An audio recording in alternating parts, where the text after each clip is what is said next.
before we continue in the story, kindly mention the country you are watching from. Suddenly, she heard a sound behind her, a quiet creak. She spun around. A flashlight beam hit her face. "Who's there?" a voice growled. Adrian's breath caught as he heard the alarm blare. He was in the server room, downloading files onto a flash drive when the red lights began flashing. "Damn it," he hissed, pocketing the drive and sprinting out. Back in the hallway, 2 security guards shoved Aurora forward roughly. Her hands were cuffed. A bruise marked her cheek. "Let her go," Adrian shouted, but Victor Sinclair stepped in the shadows, smug in a tailored navy suit. Well, he said, clapping slowly. "Nephew, and the dead heiress herself." Aurora tried to lunge, but the guards tightened their grip. "You faked my death," she spat. Victor smiled coldly. "Correction. I arranged your disappearance. Your father was too noble to play dirty, so I made sure he disappeared too." Adrian stepped forward. "You'll pay for this." Victor's grin widened. "Only if you make out alive." Victor had them locked in a storage room in the basement. Concrete walls. No windows. 1 camera. Adrian paced the room like a caged lion, rubbing his wrists raw against the zip ties. Aurora sat quietly, blood on her lip, but her eyes burned with fire. "You okay?" he asked. She nodded. "I'm not letting him win." Suddenly, she pulled a small pin from her hair. Adrian blinked. "Is that?" "I learned a few things in hiding," she smirked. With precise motion, she picked the zip ties and freed Adrian. Within minutes, he did the same for her. He grabbed her hand. "Let's go." They crept through the vents, avoiding cameras, using shadows as their shield. By dawn, they burst out the service exit, exhausted, bruised, but alive. Free. They couldn't go home. Victor now knew Aurora was alive, and Adrian had betrayed him. They found refuge in an old beach house Adrian's father once owned, tucked along a forgotten coastline. The place smelled of salt and secrets. As they lit a fire, Adrian cupped Aurora's face. "We'll get him. We'll expose everything." "But at what cost?" she whispered. "He's powerful, dangerous." Adrian drew her closer. "So are we."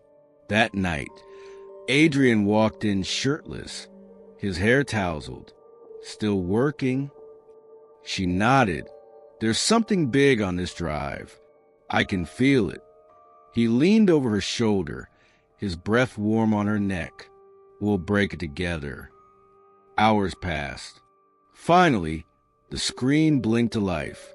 Videos, bank records, offshore accounts, and, most damning of all, a confession video. Victor speaking to a masked associate. "Once she's gone, we'll move the assets quietly.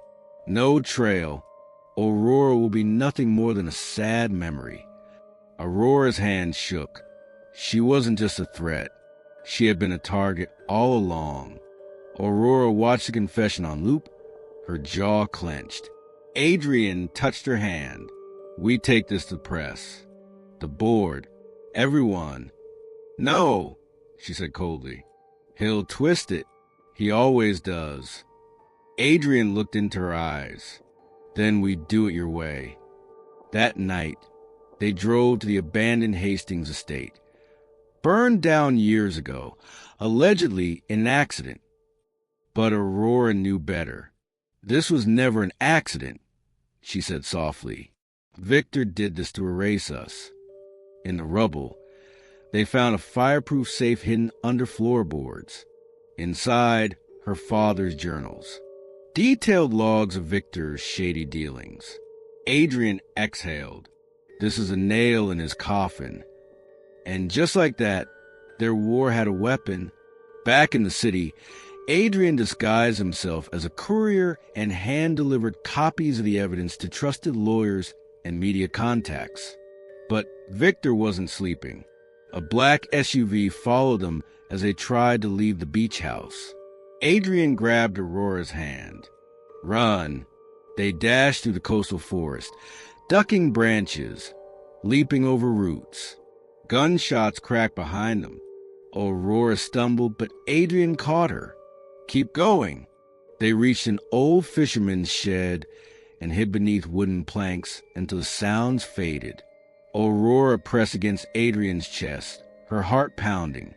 We're not safe anywhere anymore. Adrian kissed her forehead. Then we stop running and start fighting. The next morning, Aurora walked into Hastings Enterprises in a cream pantsuit and heels that clicked like war drums. Heads turned. Gasps followed.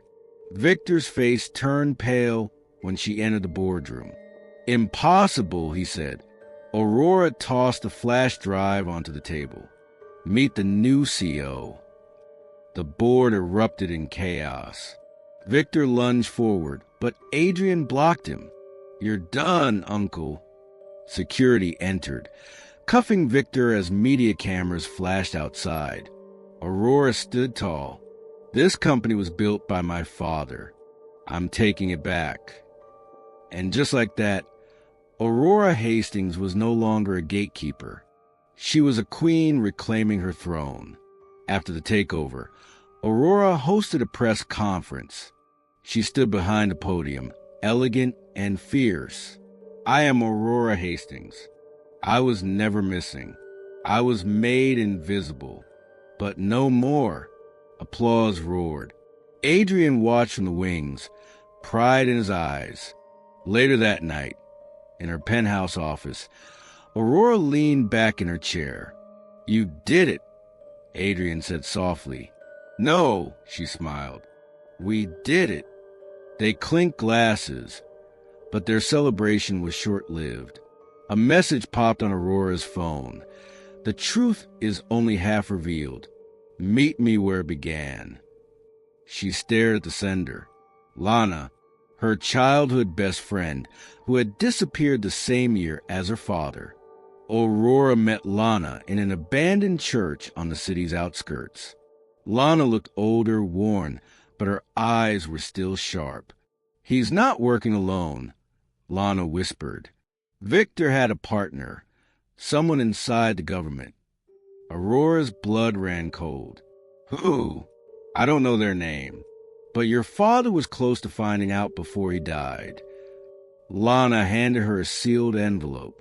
This was meant for you. Inside, an old photograph of her father, Victor, and a third man whose face was scratched out. He left clues in his journals. Don't trust anyone, Aurora. Not even those closest to you. Aurora clutched the photo. This wasn't over. Back at the office, Aurora confronted Adrian. Did you know Victor had ties to government figures? Adrian looked away. I suspected, but I didn't want to believe it. Aurora's voice cracked. You should have told me. I was protecting you. She turned away, her back stiff. I don't need protection. I need the truth. Adrian stepped forward. And I need you to trust me. Silence stretched between them. Finally, she whispered, then help me finish what my father started. He took her hand gently. Always. As Aurora followed the leads in her father's journal, she uncovered a shell company tied to both Victor and a mysterious investor. Coded only as RD, she sent her tech team digging. Meanwhile, Adrian received a call from someone he hadn't spoken to in years, his own father. I warned you, his father said coldly. You're getting too close. You were part of this? Adrian asked, horrified. I'm trying to keep you alive. Adrian's world tilted. He wasn't just fighting Victor. He was fighting his bloodline. Aurora sat on the rooftop, wind in her hair, staring at the city lights. Adrian joined her quietly, holding a folder. I found him, he said. R.D. She turned sharply. Who?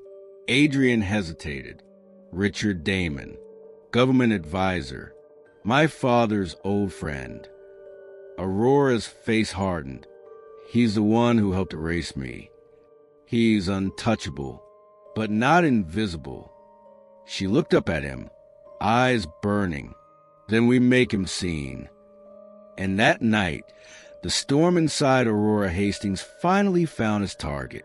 They planned the expose for weeks, gathering files, tracing connections, recording conversations. But the closer they got, the colder Adrian became. Aurora noticed. One night, she confronted him. You've been distant. Talk to me. Adrian looked torn. What if taking Damon down destroys everything, us included? Aurora stepped close. If we don't finish this, everything we built means nothing. He cupped her cheek. Then let's burn it all down. Together. The day of the expose arrived.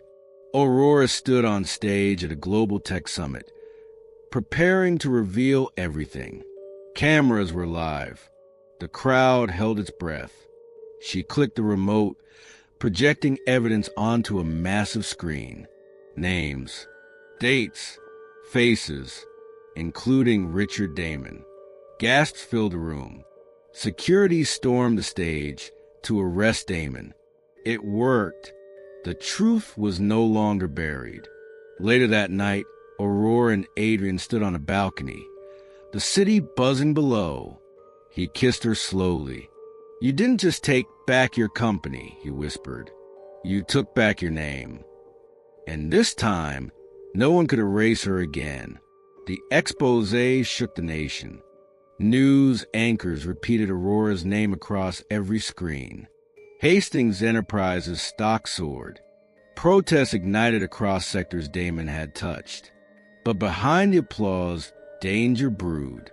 Aurora received a cryptic envelope with only 3 words. One more traitor. She paced her office, fingers trembling.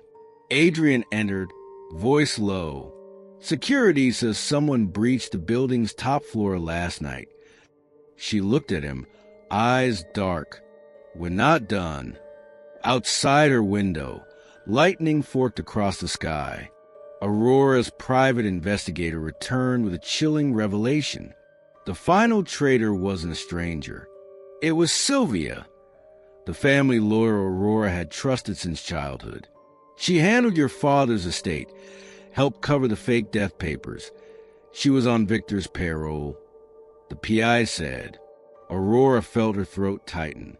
That betrayal stung worse than Damon's. She knew, she whispered.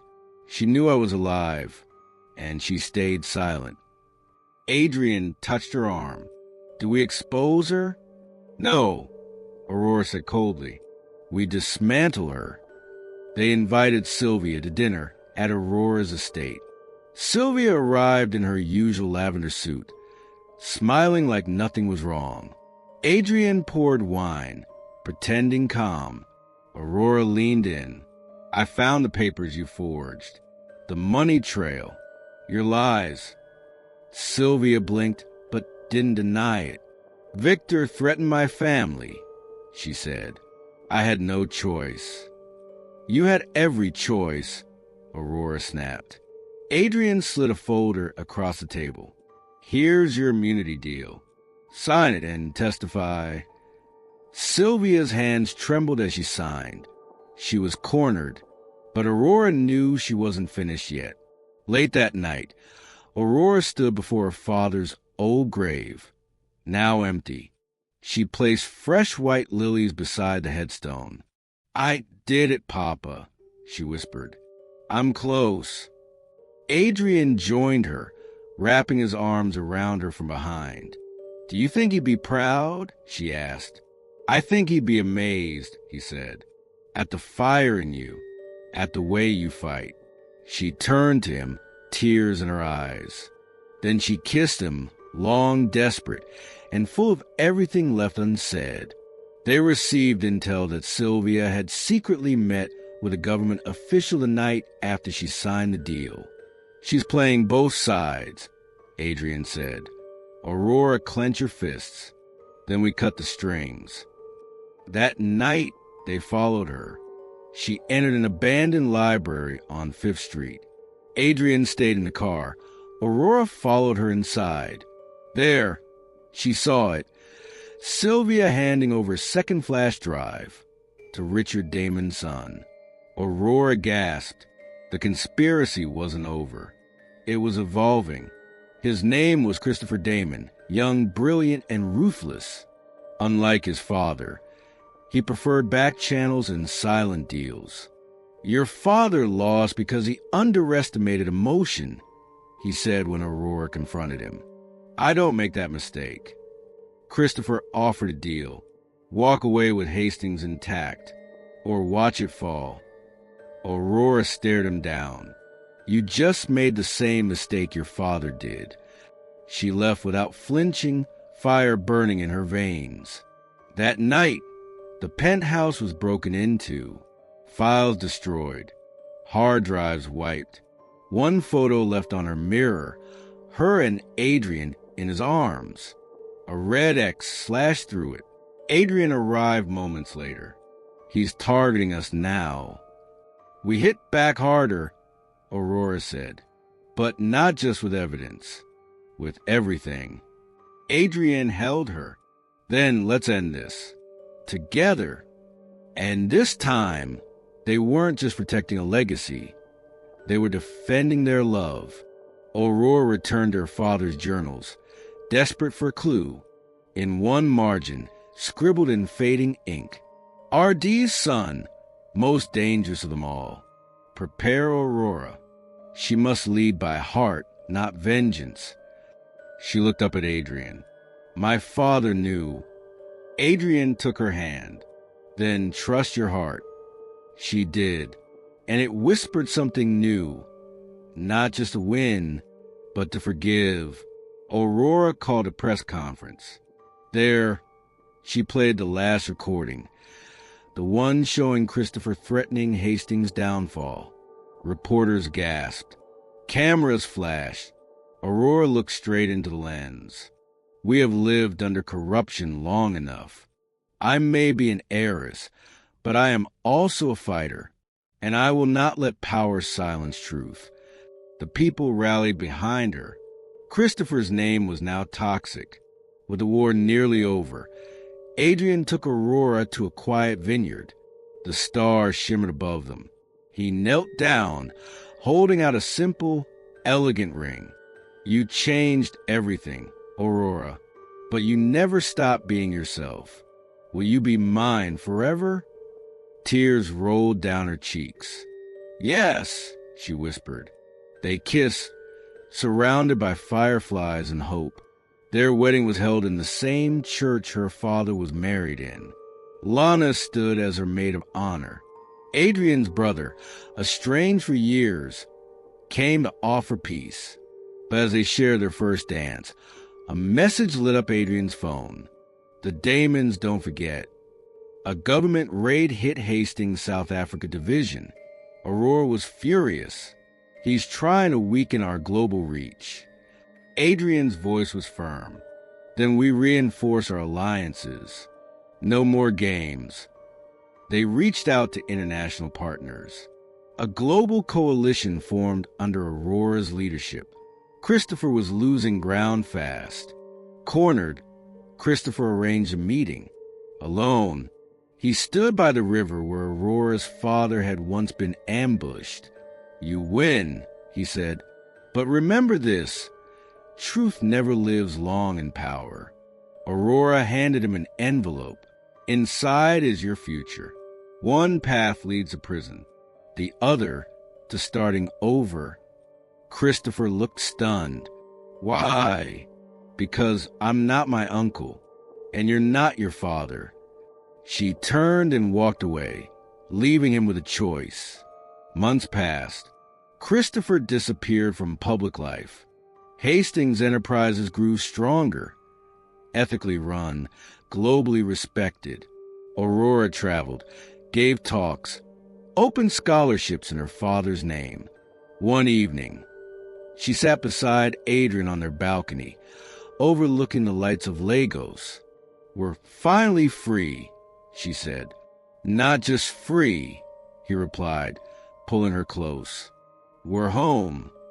Aurora stood in front of a class of young girls in a public school. "You don't need to be born into power," she said. "You just need courage and truth." They applauded, eyes wide with admiration. As she walked out, her phone buzzed. A message from the orphanage she once supported. "Thank you for believing in us." Aurora changed everything. She smiled, tears in her eyes. This wasn't just her father's legacy anymore. It was hers, and it was just beginning. Aurora sat by the fireplace, barefoot, wrapped in Adrian's jacket. The war was behind her now, but in the quiet, she wondered, what did it all mean? Adrian sat beside her, lacing his fingers through hers. "You've spent your life fighting to prove yourself," he whispered. "Now it's time to just live." She rested her head on his shoulder. "I don't know how," she admitted. "Then let's learn together." Months passed in peace. One morning, Aurora leaned over the bathroom sink, her face pale. Adrian stood outside the door, worried. Later that day, the doctor confirmed it. She was pregnant. Tears slid down her cheeks as she held the ultrasound photo. A new chapter had begun. This time, built not on revenge or legacy, but on love. Aurora didn't make it public. Not yet. Only close friends knew. Lana, Adrian's family, the few she trusted. But Hastings' board noticed something different. A softer smile, a gentler fire. One evening, in a private dinner with the board, she stood and said, "I'm stepping back for a while. I'm building something more personal." And for the first time, they applauded not just her power, but her peace. One night, Aurora walked alone through the old Hastings gardens. Fireflies swirled around her. She saw her younger self, dirty from the gatehouse, scrubbing cars, hiding in plain sight. She smiled. "You did it," she whispered to her past. The wind answered softly, like her father's voice in trees. "You were always more than your disguise." 9 months later, she gave birth to a boy. They named him Elias Hugo Hastings. Elias for strength, Hugo for legacy. He had Adrian's calm eyes and her fiery soul. Adrian wept when he held him for the first time. And Aurora, she had never known a love like this. It wasn't survival anymore. It was home. Aurora wrote a book, Behind the Gate, a memoir of secrets, love, betrayal, and power. It became a bestseller overnight. People saw not just a billionaire or a businesswoman, but a survivor, a warrior, a woman who built an empire after scrubbing floors. The mask was gone, and she was more radiant without it. Years later, Aurora visited Victor's grave. She placed a single black rose beside it. "I don't hate you anymore," she said. "I just wish you'd known peace." She left in silence, not as his victim, but as the woman who ended his reign and built something better in its ashes. Aurora created the Age Foundation for girls from low-income families with big dreams. Every year, she visited the schools. Every year, someone asked, "How did you start?" And every year, she said, "I was a gatekeeper, but I never forgot the keys were always in my hand." And that answer made the girls believe they could rise too.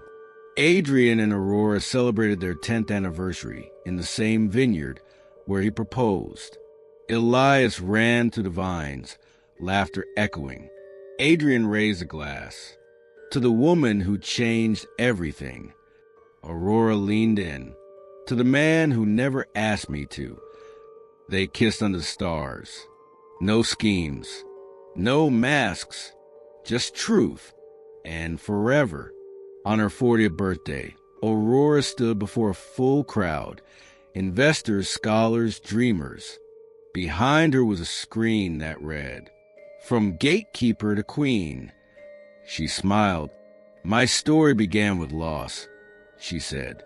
"Then pain, then love, and now legacy." She paused, looking out into the sea of faces. But this isn't just my story. She looked down at Elias, now 10, seated front row. It's the story of every girl who was ever told she wasn't enough. You are, and always will be. The crowd rose. Applause roared. And in that moment, Aurora Hastings knew this wasn't the end. This was the beginning.